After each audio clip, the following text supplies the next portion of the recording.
COVID-19 has affected countries all over the world, and Malawi is not spared. In Malawi, COVID started in April. It was interesting to note that despite the threats of COVID, because we were not allowed to move, there were some restrictions, even though we didn't have a lockdown in terms of movement, but we've been working with other agencies in government, civil society, and others.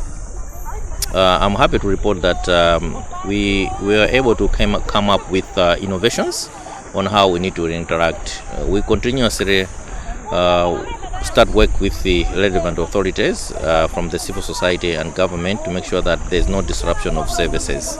So in April, we started integrating COVID-19, and I'm happy that as one of the change makers in Malawi, we developed the first ever COVID-19 community guideline, which helps communities to follow and help community health workers on what they need to do.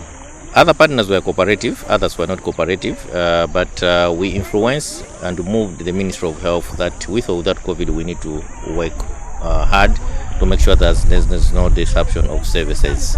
We have managed and we have been successful, and I'm happy to report that we have managed to meet all the planned activities for 2020. Currently, we are planning for 2021, and I know that we'll be able to achieve what will be planned for 2021.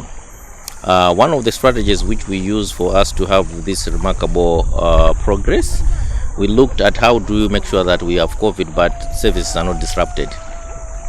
We have the issues to do with maternal mortality, issues of child health, issues of HIV and STB and malaria. I'm happy to report that we have developed a roadmap or an action plan for continuation of services despite COVID with the Ministry of Health, the WHO and other partners, which will be following from now moving forward.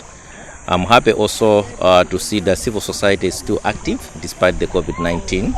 And we're also motivating the civil society to continue working, supporting service delivery at different level, and we'll continue operating. But also we are mindful that we have COVID